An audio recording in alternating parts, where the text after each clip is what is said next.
welcome back to the shop. So today, as you saw in the title, I'm helping out my wife's friend by doing some spark plugs and an air cleaner on her Equinox. So let's just jump right into it. The air cleaner is pretty simple and spark plugs are actually pretty easy too.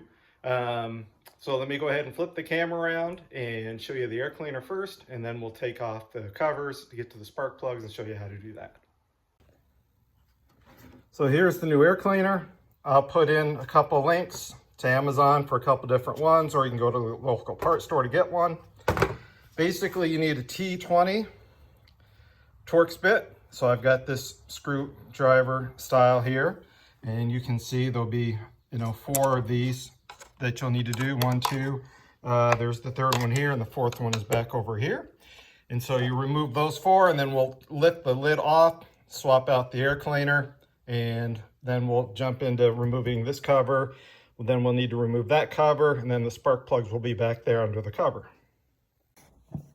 All right, we've got the 4 bits loose, and you can see there's the air cleaner. We'll go ahead and pull it out.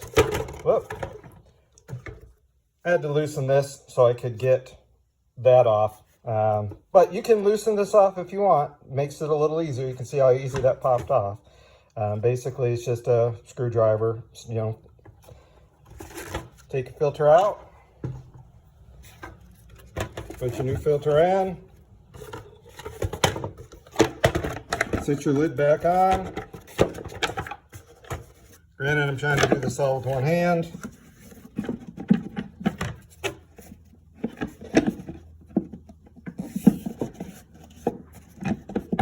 All right, get your lid set back on in place.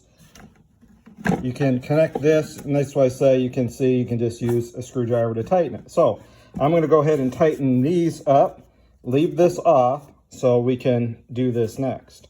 Now you will need to loosen this one, and there's also one right here.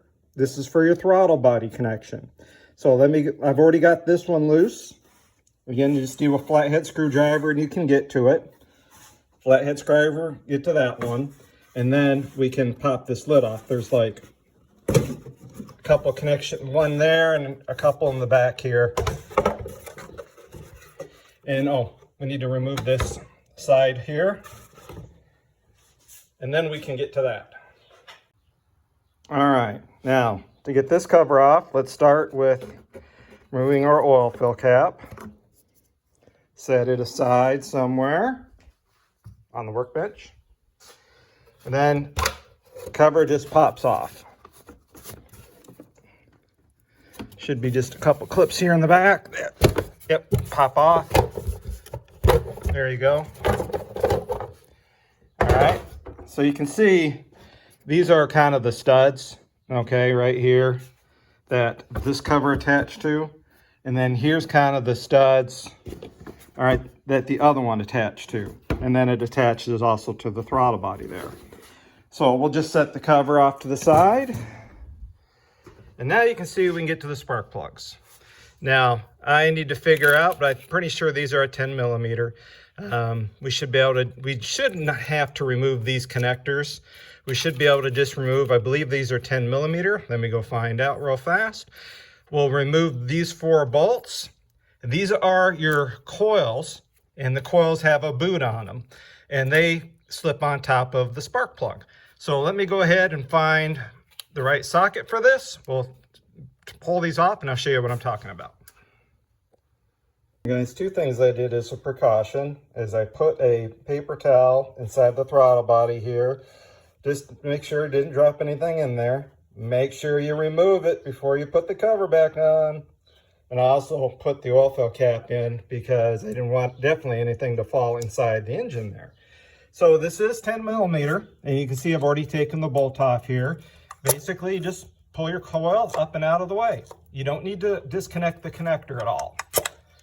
Just pull them out of the way, set them off to the side, like so. All right, there we go. And we'll put them back in order. So now we have access to our spark plugs. So, get the spark plug wrench, take off the 10 millimeter. Put on the spark plug wrench. All right, so now we've got our spark plug socket on there. Go down in there. And, well, they're in there tight. Hang tight. Now, this engine has 150,000 miles on it. Spark plugs have never been replaced. So, we've broken it loose. And we'll spin it out. We'll see what she looks like here in just a second. There we go.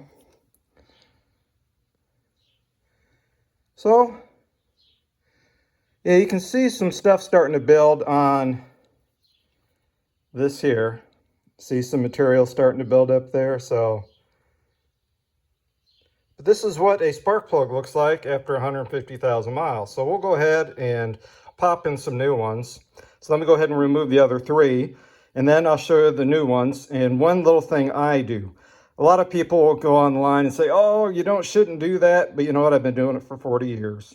And that's I just put a dab of anti-seize on the threads, because this is a steel spark plug. That's an aluminum cylinder head. It's just one little thing I do just to make sure they come out easy the next time. So one little dab. Now, some people will say, yes, there's a coating on the spark plug. But yes, a steel spark plug can still seize an aluminum cylinder head, and you can pull the threads out of an aluminum cylinder head. That's why I like to put a dab of anti-seize. Not a lot, just a touch.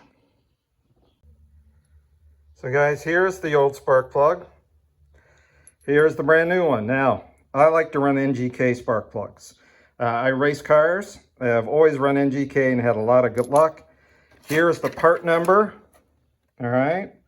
I will also put a link in the description to where you can get these.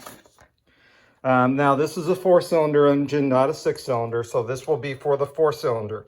I believe it doesn't make a difference if it's gas or flex fuel. Should be the same spark plug. So now what we can do is, like I said, I'll put a dab of anti-seize on here, and then we'll thread in the new spark plugs. Let me come back and I'll kind of also share an important tip about installing them. Now, as far as spark plug gap, guys, these come pre-gapped from NGK. Now, I'm not going to check the spark or the gap on these. If you want to, you really can. But these come pre-gapped, so you shouldn't have to check the gap. What you do just want to make sure of is that this is not shoved and sitting on top of the electrode there, right? The strap here, that you can see a gap between the electrode and the strap, that it isn't actually touching, like somebody at the factory dropped it by accident.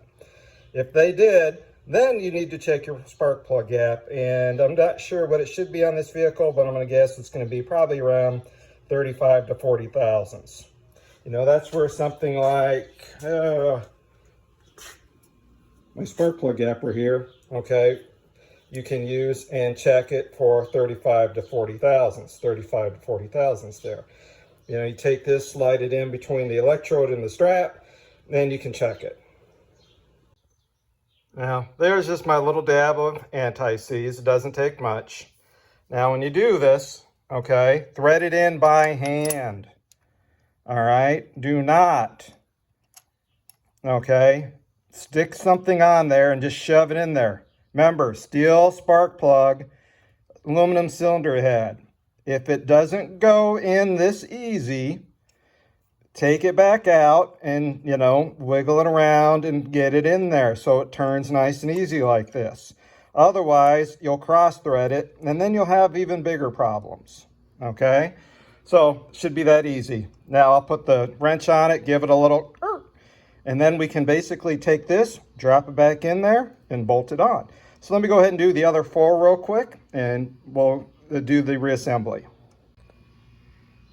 Okay guys, so now I've got the wrench on it, right? Give it a little, and that's all it takes, okay? She is seated, it's not gonna go anywhere.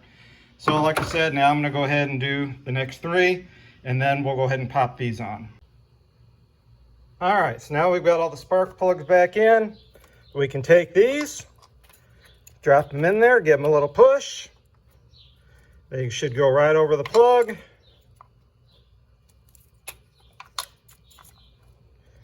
Like so. Then hand start these as well. Again, just hand start them, and then you can put your wrench on it and tighten them down. I like to hand tighten them or start them. That way I know they're not cross-threaded.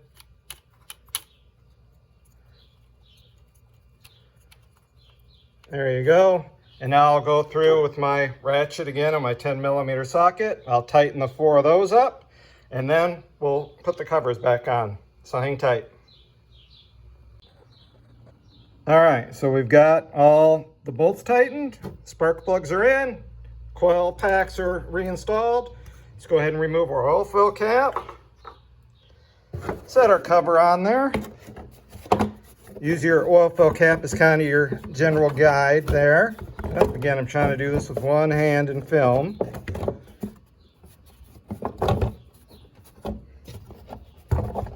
There we go. Give it a little push. There you go. And you can kind of, I think you heard it, but you'll feel them clip in. Then we can put our oil fill cap back on here, like so. Again, remove your rag if you put one in there. Now we can get our other cover here. Again, there's a couple of posts in the back that we'll need to clip into, but the first thing I'm going to do is connect that but not tighten it.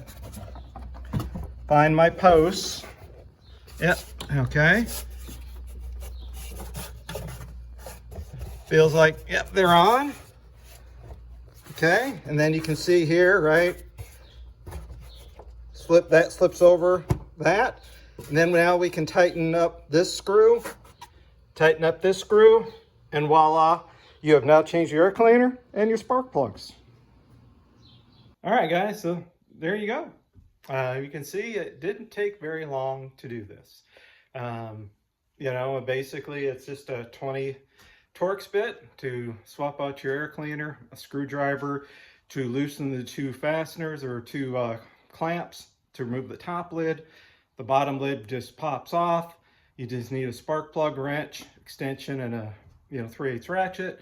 Remove them, and I'm sorry, a 10mm to remove the coils first. All right, and then the socket, remove the sockets. I like to use anti-seize. I'll leave that up to you if you want to use it or not. I like to just put a little on the threads for the next time they have to be pulled or removed. Thread them in by hand, put the coils back on, tighten up those 10mm bolts, clip the cover back on, attach the 2 fasteners, right? It's not too bad. So it shouldn't take you, but an hour at best, if you've never done it before, hour at best. Me filming it, I think it didn't take very long. But anyway, pretty simple. Now we can go ahead and start it, make sure everything works. And with that, I very much appreciate everybody taking the time to watch this video. Please feel free to comment, like it, it helps all the algorithms and everything. Trust me, I don't make a lot of money on YouTube. What I do make, goes into my project cars. So anyway, have a great day in your shop. Just take your time. You'll be fine.